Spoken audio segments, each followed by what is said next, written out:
Hello friends, welcome to my new YouTube channel. तो कैसे हैं आप लोग। तो स्वागत है आपका फिर से हमारे पावर ऑफ नॉलेज पे। आज बात करेंगे कि याद करने का तरीका क्या है, हम कैसे पढ़े कि हमें याद रहे और हम टेस्ट या एग्ज़ाम में लिख पाएँ और अच्छे मार्क्स ला सकें। तो आज का टॉपिक यही है। तो चलिए दोस्तों, वीडियो स्टार्ट करते हैं। हम दिन रात एक कर देते हैं याद करने, फिर भी हम पढ़ा हुआ भूल जाते हैं और हमें थोड़ा याद भी हो जाता है तो हम लिखने के समय भूल जाते हैं और हम लिख नहीं पाते हैं। रात भर जग कर रट्टा लगाया और हम एग्ज़ाम में लिख नहीं पाए हैं। रोना आ जाता है, हमने इतनी मेहनत से याद किया और भूल गए। इसकी वजह से हमारे नंबर भी कम आते हैं और जब नंबर कम आते होंगे तो माँ और पापा बोलते होंगे कि इतना पढ़ता तो था, इतना कम मार्क्स फिर कैसे आया। तो दोस्तों, याद करने का कुछ तरीके होते, कुछ नियम होते। ऐसी रट्टा मार लेने से याद नहीं होता है। अब याद भी कर लेते होंगे तो ईमानदारी से नहीं करते होंगे।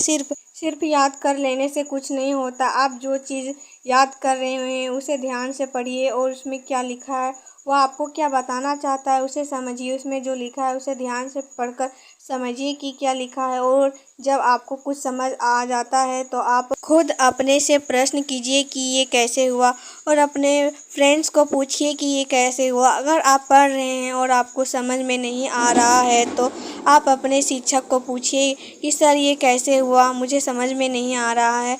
अगर आपको सर से बहुत डर लगता है तो आप हिम्मत से पूछिए, क्योंकि पढ़ाई से बढ़कर और कोई चीज़ नहीं होती। अगर आप हमेशा डरते रहेंगे तो आपको जीवन में कुछ नहीं हासिल होगा। हमें याद कब होता है? जब हमें समझ में आने लगता है। इसीलिए आप याद कम और समझना अधिक चाहिए। और जब आप याद कर रहे हो तो बिस्तर में लेट कर ना करें। इससे क्या होगा कि धीरे धीरे आपको नींद लगने लगेगा और आलस आने लगता है और आप सो जाते। आप जब भी याद करें टेबल चेयर में बैठकर याद कीजिए, या तो आप टहलते टहलते याद कीजिए। इससे क्या होगा कि आपको नींद नहीं लगेगा। इंसान को नींद कब आने लगता है? जब उसे बोरिंग लगने लगता है। और दोस्तों, आप हमेशा तेज स्टूडेंट के साथ रहने की कोशिश कीजिए। इससे क्या होगा कि आप अकेले उसके बारे में कुछ जान सकेंगे कि वो कैसे पढ़ती है, उसको पढ़ने का स्टाइल कैसा है, वो कैसे पढ़ती है कि उसे याद आ जाता है। आप जो पढ़ रहे हैं उसी को हमेशा डिस्कस कीजिए और जो आप याद करते हैं उसे प्रैक्टिकली करने की कोशिश कीजिए। जैसे आप साइंस पढ़ रहे हैं तो उसे प्रैक्टिकली कीजिए कि क्या ये सच में होता है। और जब याद कर रहे हैं, जहाँ भी याद कर रहे हैं वहाँ शांति होना चाहिए।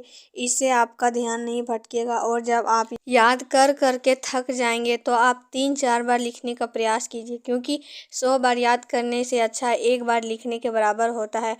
और आपको जब याद होने का एहसास होने लगेगा तो आप 2-3 बार लिखने का प्रयास ज़रूर करें। तो दोस्तों, आज का वीडियो बस यहीं तक। तो आपको वीडियो अच्छा लगा हो तो लाइक, सब्सक्राइब और कमेंट में ज़रूर बताएं कि आपको वीडियो कैसे लगा। और वीडियो को सब्सक्राइब करना ना भूलें। मिलते हैं अगले वीडियो में। अभी के लिए बाय, टेक केयर।